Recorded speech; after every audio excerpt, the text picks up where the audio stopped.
Well, to begin, I lived in a nice apartment complex that was on a usually busy street in Woodland Hills, California, a suburb of Los Angeles. My family's apartment was small, but we were happy and comfortable living in it. There were 3 bedrooms, and that was all we needed. One belonged to me, another one to my mom, and the last one to my twin sisters.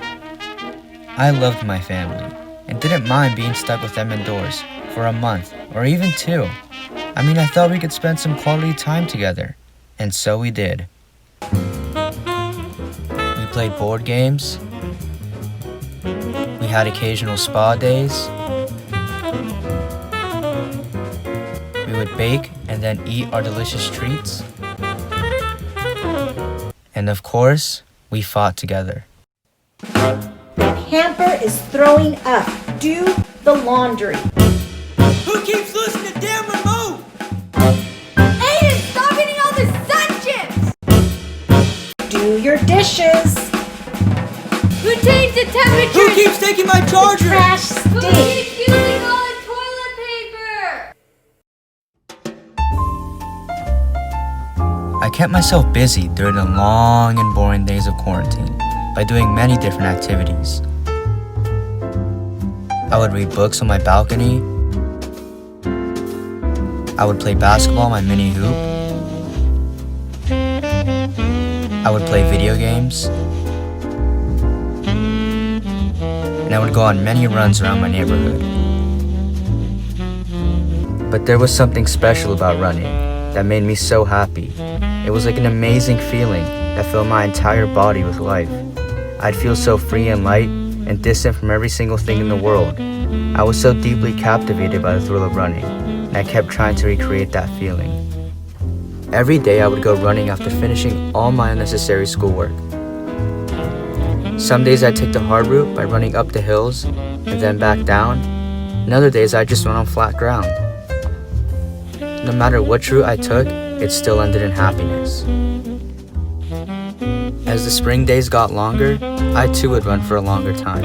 The sun was setting, and I was just running after it. But when the sun had finally set and was out of sight, I felt disappointed. Disappointed that I didn't catch it in time. The walk back home was dreadful, as I felt a feeling of confusion and loss. There was something I needed, but I didn't know what it was. I've decided that I'm going to chase after that sun tomorrow morning. I'm taking a small backpack with me that will carry a few essentials for my trip. I don't know how long I will be gone, but I'm excited. I'm leaving my family a small note on the island so they won't be worried about me. I really hope they'll understand, but for now, I'm going to get some rest on my trip in the morning. I'm not going to lie, I'm a little nervous now, but I guess that's the feeling someone gets when they're about to embark on a great new journey. I'm heading up north towards Canyon Road right now.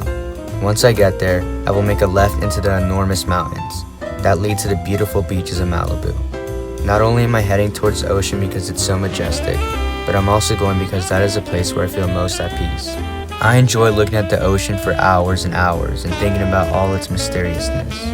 No one knows what lays hundreds of miles deep in the ocean floor. No human can explore every single part of the ocean because it's so big. I find that so amazing. Anyways, I'm hoping to be there by 7:15, just in time for the sunset. By the time it was 7:15, I was still 5 miles away from Canyon Road and had absolutely no chance of making it to Malibu. I felt devastated because my whole trip was falling apart, but as I turned the corner of the road, I noticed that the sun was still up and beaming through the trees. This completely changed my mood, and I began to have some hope in my trip. I became eager and determined to chase that sun all the way to Malibu. I felt the need to run to the edge of the road to get a good look at that magnificent sun.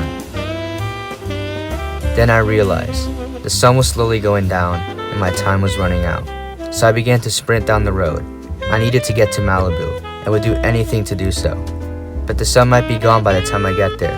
So what? Actually, it's not worth it. Maybe I should just go back up to get a better look at that sun.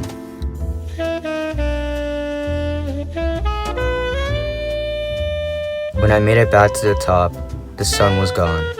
I had wasted and missed my opportunity to a new life.